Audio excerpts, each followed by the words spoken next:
Hi കൂട്ടുകാരെ, നമുക്കിന്ന് തക്കാളി ചമ്മന്തി എടുക്കാം. ദോശയ്ക്ക് ഇഡ്ഡലിക്കൊക്കെ പറ്റിയ നല്ലൊരു ചമ്മന്തിയാണ്. ഇനി സ്റ്റവ് കത്തിച്ച് തവ വെച്ചിട്ടുണ്ട്. ഞാൻ എണ്ണ ഒഴിക്കുവാണ്. തക്കാളിക്കൊക്കെ ഒന്ന് വഴറ്റാൻ വേണ്ടി. തക്കാളിക്ക് വഴറ്റാതെ നമുക്കത് ചമ്മന്തി എടുക്കാം, പക്ഷെ ഒരു പച്ച ടേസ്റ്റിൻ്റെ വരും, ടേസ്റ്റുണ്ട്. അപ്പം ഞാൻ വെച്ചെന്ന് വഴറ്റിട്ടാകുമ്പം നല്ല ടേസ്റ്റാണ് കേട്ടോ. എന്നിവിടെ സ്ഥിരം അത് എടുക്കാറുണ്ട്. അപ്പം നമുക്ക് ഇഡ്ഡലിക്ക് പോകാം. ഞാൻ സ്റ്റവ് കത്തിച്ച് എണ്ണ വെച്ചിട്ടുണ്ട്. തക്കാളിക്ക് ഇങ്ങോട്ട് ഇടുവാണ്.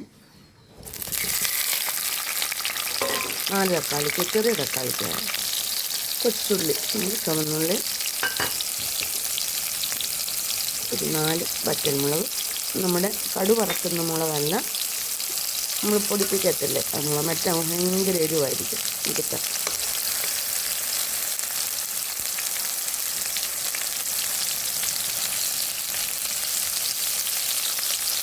ഇത്രയും മതി, വേറൊന്നും വേണ്ട. നമ്മുടെ തക്കാളിക്ക് മുളക് എല്ലാം വഴഞ്ഞിട്ടുണ്ട്. തക്കാളിക്ക് എല്ലാം നല്ലപോലെ വഴണ്ട് ഇത് അരയ്ക്കാം.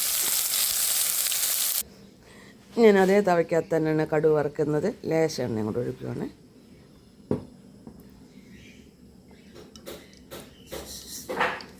കടുകിടുക,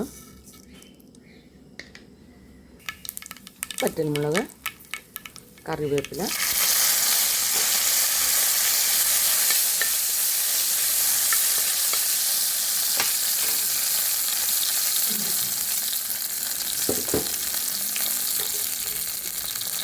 നമ്മുടെ തക്കാളി ചമ്മന്തി ഇങ്ങോട്ട് ഒഴിക്കുകയാണ്.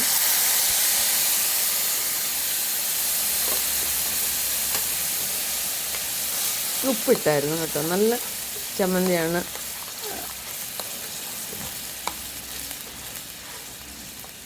നമ്മുടെ ചമ്മന്തി റെഡി ആയിട്ടുണ്ട്.